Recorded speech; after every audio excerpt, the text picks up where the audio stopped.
So my stepfather died, and my stepfather, for me, is the root of much of my pain, right? So I decided, talk about what anger does. So I decided that I was coming to Jamaica for the funeral, not to be, not for honoring him, not for laying him down, but to make sure he went in the grave. I remember thinking that I have to come because I want to make sure.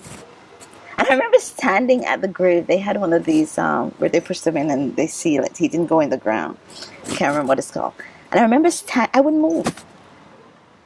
I am at that time. So this is 2000, end of 2003. So I'm 49 in a couple of months. So just imagine how long ago that was. I'm a big woman, right? I'm a big woman. I'm almost 40 years old, or 37 or whatever. And I'm standing there to make sure that he's really, really dead.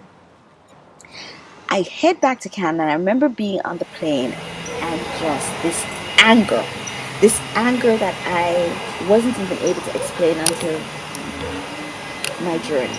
Right? It was so intense.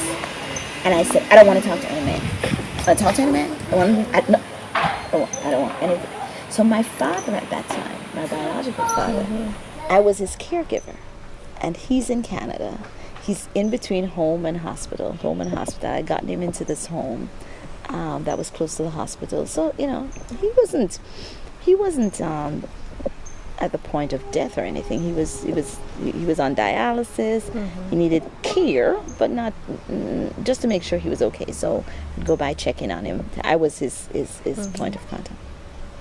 And I went back and found out that he was in the hospital.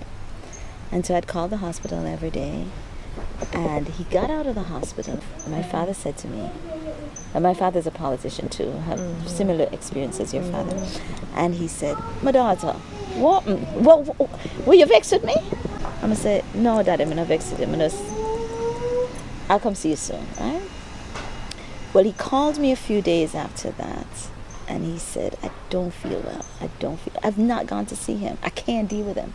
At this point, the only male I can handle is my son, who is like 9 years old at the time. And I called my sister and I said, do me a favor and go see Dad. I just can't see him right now. That's that level of anger. So this is a span of a few days now. I went to the hospital. Every morning I would call, make sure that he's okay. But I'm not talking to my father. I'm that angry. Don't know that it's anger. Right. Just know I'm upset, bad, and don't want to talk to nobody in any pants. And the Tuesday morning, I was heading to see a client, and I remember thinking, I gotta stop this. I have to go see my dad. And I said, I'll see him on my way back. So I passed the hospital. I'll see him on my way back. As at the client, my brother called me and said, have you talked to Dad? And I said, no, but on my way back, I'm going to stop and see him. And he said to me, there's some word, because my father was a politician, so he was in the community, everybody knew it. There's word on the streets, and I don't know what it is, but just check in. So I'm going back home again. I got to the hospital, and I said, I can't handle him. I keep driving, and I head home. I got home, and there are messages nonstop from the hospital that I need to call. I called and they said to me, are you sitting, the usual. I said, what happened to 7? What happened? They said, we waited for you for 10 hours. Your father died this morning.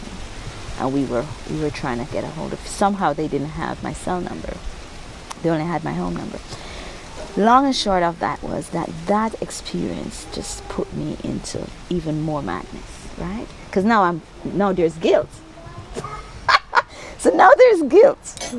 So there's guilt on top of all of this other pain.